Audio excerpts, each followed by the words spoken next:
Bonjour chers frères et sœurs, je vous salue frères. Alors, le texte d'aujourd'hui, de ce jour, en Luc 12, versets 49 à 53. Ça peut paraître difficile à comprendre, puisque Jésus dit qu'il est venu pour apporter un feu sur terre. Il n'est pas venu apporter la paix, mais la division. Que le père et le fils seront divisés. La mère et la fille seront divisées. La belle-fille et la belle-mère seront divisées. Alors, comment Jésus-Christ, qui est le prince de la paix, peut dire ça? Mais c'est là où il faut comprendre. C'est par rapport à ceux qui acceptent l'évangile, la bonne nouvelle de Jésus-Christ, et ceux qui la refusent. C'est tout. C'est la question de l'acceptation de la bonne nouvelle, se convertir. Parce que qu'est-ce qu'on voit? Il y a beaucoup de croyances qui ont précédé la foi en Jésus-Christ. Il y a des familles qui sont hindous en Inde là-bas. Alors quand il y a un membre de la famille qui quitte l'hindouisme et qui adhère à l'évangile de Jésus-Christ, le Seigneur de l'amour, qu'est-ce qui se passe? C'est comme si, je peux dire, ce qui réunissait la famille au plan spirituel et religieux, l'hindouisme, lui, il s'en sépare. Celui qui est converti à Jésus-Christ s'en sépare. Désormais, il est disciple de Jésus-Christ. Est-ce que cela va faire la joie des autres membres de la famille qui sont demeurés hindouistes? Non. C'est de ce feu-là que Jésus-Christ parle, le feu de l'évangile. C'est pour ça que Jésus-Christ parle alors de division. Vous voyez? Parce que celui qui est converti au Christ, il n'est plus hindou, il ne peut plus être hindou. J'ai vu comme ça la vidéo d'une dame. Oh, elle a la foi du martyr. Le Seigneur Jésus-Christ lui est apparu. Elle est pakistanaise. Vous savez que le Pakistan, les Pakistanais sont, je ne sais pas moi, à combien de pourcents, peut-être 98% musulmans. Et elle a reçu Jésus comme Seigneur et Sauveur. C'était la colère de la famille. Son propre frère a tenté de l'assassiner. Son propre frère a tenté de l'assassiner. Ça n'a pas marché, Dieu merci. Vous voyez, c'est de ce feu-là que parle Jésus-Christ. Le feu de l'évangile. C'est pour ça que il a parlé de division. C'est pour ça qu'il a parlé d'absence de paix. Parce que ce n'est pas que ceux qui se convertissent à Christ ne sont pas des artisans de paix, ils sont des artisans de paix. Mais le fait de se convertir à Jésus-Christ, ça rend les autres mécontents. Ça rend les autres mécontents. Alors, qu'est-ce qui s'est passé? Comme la dame là, son frère a voulu l'assassiner, tous les autres membres de la famille l'ont renié. Alors, si c'est un fils qui se convertit,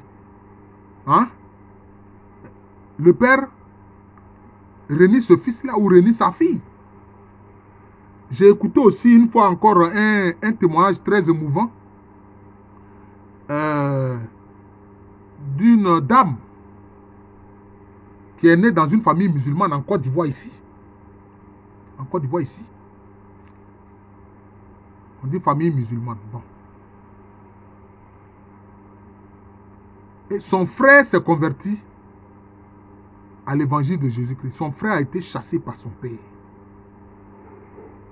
Et elle-même, sa mère, souvent l'envoyait voir son frère qui fréquentait la paroisse Saint-Jean de Cocody.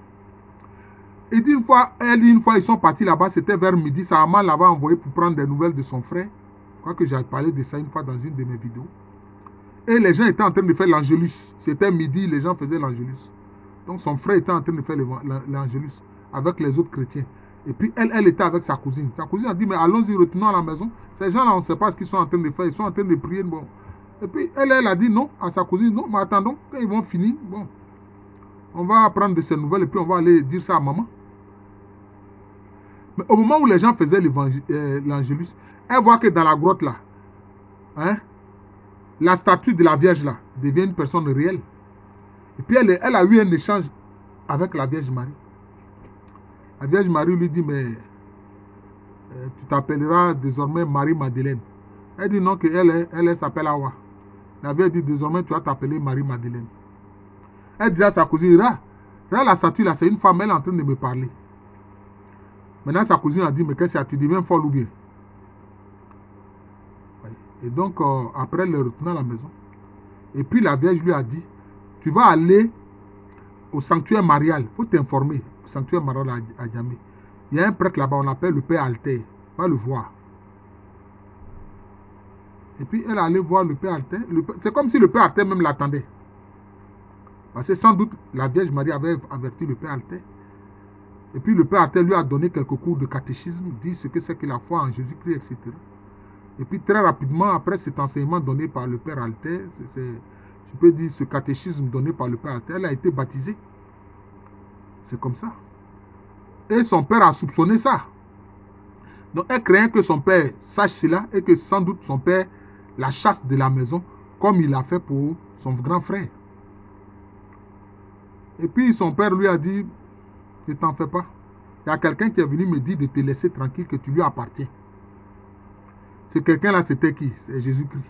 Quand il a décrit la personne, quand le père a décrit la personne, elle allait prendre l'image de la divine miséricorde, où il y a deux faisceaux lumineux qui sortent du cœur sacré de Jésus. Le faisceau lumineux blanc et le faisceau lumineux rouge. Elle est venue lui montrer l'image. Son papa dit, ah, c'est le moro là, c'est lui. Il m'a dit de te laisser en paix, que tu lui appartiens. Vous voyez? Donc c'est ça. Donc, le fait de se convertir à Christ, quand les gens ne sont pas contents de toi, ils vont vouloir te faire du mal. Donc c'est comme s'il y a une division. Puisque dans la famille, il y a d'autres qui se convertissent à Christ. Ça a été comme ça. Hein? Les martyrs d'Ouganda, hein? Ils pratiquaient la religion traditionnelle africaine de la région de l'Ouganda, qui est la région traditionnelle africaine. C'est vrai, les Africains croyaient toujours dans le Créateur. Il y a toujours un nom qui désigne le Créateur. Mais c'était surtout le culte des ancêtres. C'est ainsi que ces jeunes Ougandais qui se sont convertis à l'évangile de Jésus-Christ, ils ont été massacrés par le roi de leur région. Il s'agit de qui? De Saint Kizito, de Saint Luc Banambakuntu, de Saint Charles Lwanga et tous leurs compagnons. Ils sont comme ça qu'ils ont été massacrés. Oui? Est-ce que ça, ce n'est pas une division, ça? C'est une division. C'est pour ça que Jésus qui a parlé de division. Oui. Oui. C'est ça. C'est la même chose aussi pour Paul Miki et ses compagnons, qui sont des Japonais. Hein? Le martyr de Paul Miki et ses compagnons. Est-ce que vous comprenez? Les Japonais, quelle est la religion qu'ils pratiquent? C'est le shintoïsme, qui est une religion aussi qui est tournée vers le culte des ancêtres, en fait. C'est tourné vers le culte des ancêtres, le culte des parents défunts. C'est ça le shintoïsme, en fait. La religion principale des Japonais, des Nippons, c'est le shintoïsme. C'est un culte des ancêtres, un culte des parents défunts. C'est comme ça. Mais quand, certains pratiquent le bouddhisme zen. Certains pratiquent le bouddhisme zen. D'ailleurs, c'est de la Chine qu'ils ont reçu le bouddhisme. Voilà. Vous voyez. Mais le bouddhisme zen, c'est un Japonais qui était allé en Chine, qui est devenu bouddhiste, qui a disons, je peux dire, créé le bouddhisme zen. C'est vraiment la recherche profonde d'une paix intérieure. Alors, c'est comme ça que Paul Miki et ses compagnons ont été tués. Ce sont des Japonais. Ils ont été martyrs. Parce qu'ils ont donné leur vie à Jésus-Christ. Donc, il faut savoir cela. Le plus souvent, les martyrs, la vie des martyrs, ça correspond à ce que Jésus-Christ a dit ici.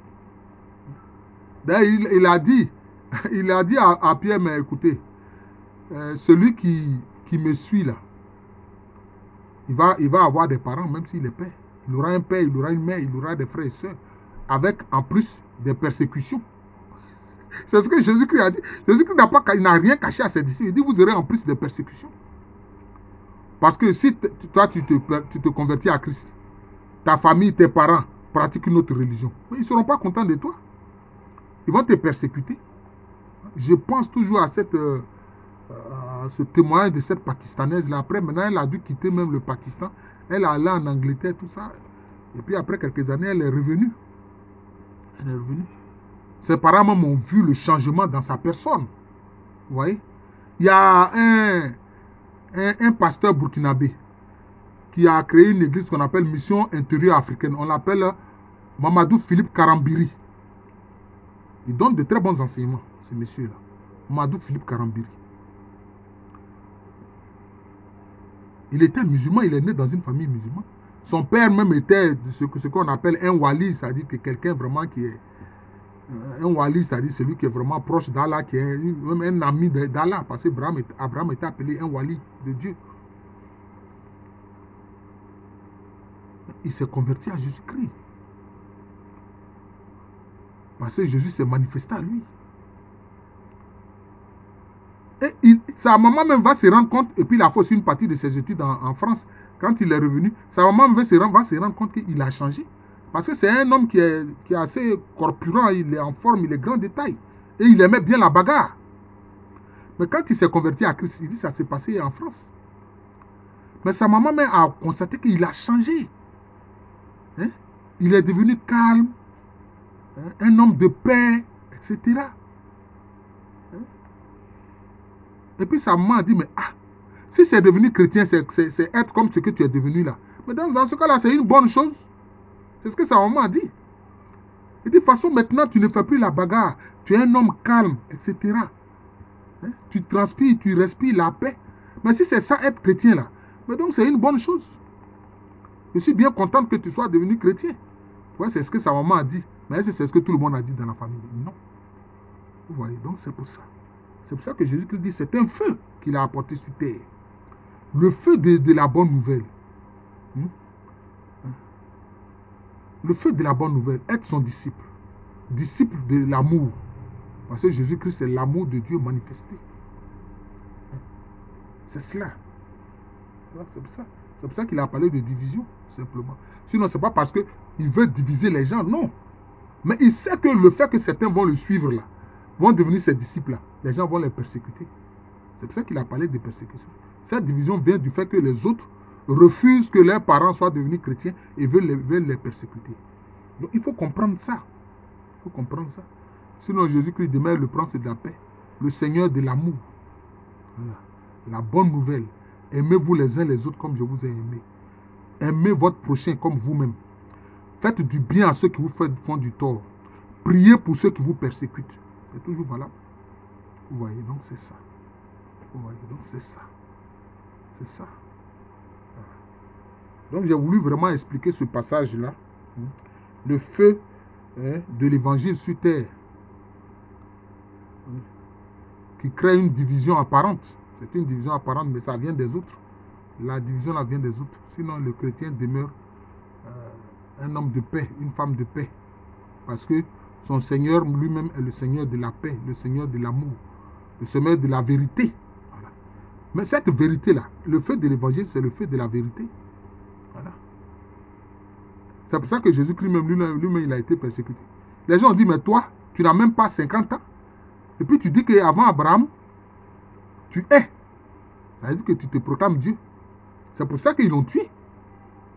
C'est pour ça qu'ils l'ont tué. Si lui-même, ils l'ont tué là. Donc c'est ça, voilà, la division là. Lui-même, c'est ça. Puisque les Juifs avaient du mal à accepter que lui, ils disent que lui, avant Abraham, il est. Et qu'Abraham a vu son jour et s'est réjoui. Ils ont dit, mais toi, tu te fais l'égal de Dieu alors que tu n'as même pas 50 ans. Voilà, donc c'est ça. Si lui-même, il a subi la persécution et la mort. Donc, comprenez. Tous ceux qui vont témoigner de lui et qui vont le suivre, là, eux aussi vont subir la même chose. Voilà, c'est ça. Il y a des pays aujourd'hui où la persécution des chrétiens se fait toujours. Il ne faut pas penser que quand toi, tu n'es pas persécuté directement ici et que bon. Non. Dans les pays dits musulmans, les chrétiens sont persécutés. Ah oui, je vous le dis. Que ce soit en Arabie Saoudite, au Qatar, dans les Émirats, au Pakistan surtout, mais aussi en Inde. En Afghanistan, au Yémen. Tous ces pays dits musulmans là. Comment on appelle ça? Au Liban. Même au Liban, bien qu'il y a les chrétiens malonites, mais quelquefois les chrétiens sont quand même persécutés, bien qu'il y ait là-bas des chrétiens, les chrétiens maronites notamment. En Égypte, il y a les chrétiens coptes, mais ils sont persécutés. Quelquefois les gens viennent brûler les églises ou bien tuer ceux qui sont dans l'église. Voilà, c'est ça la réalité. Il faut comprendre ça. Il faut comprendre ça. Voilà. Je vous remercie. Je suis le frère Jean de l'amour de Jésus. C'est aussi le nom de cette chaîne YouTube de moi. Et à l'état civil, je suis le professeur Alou Kwame Rémy. Merci encore. Joyeux dimanche et bon après-midi à tous.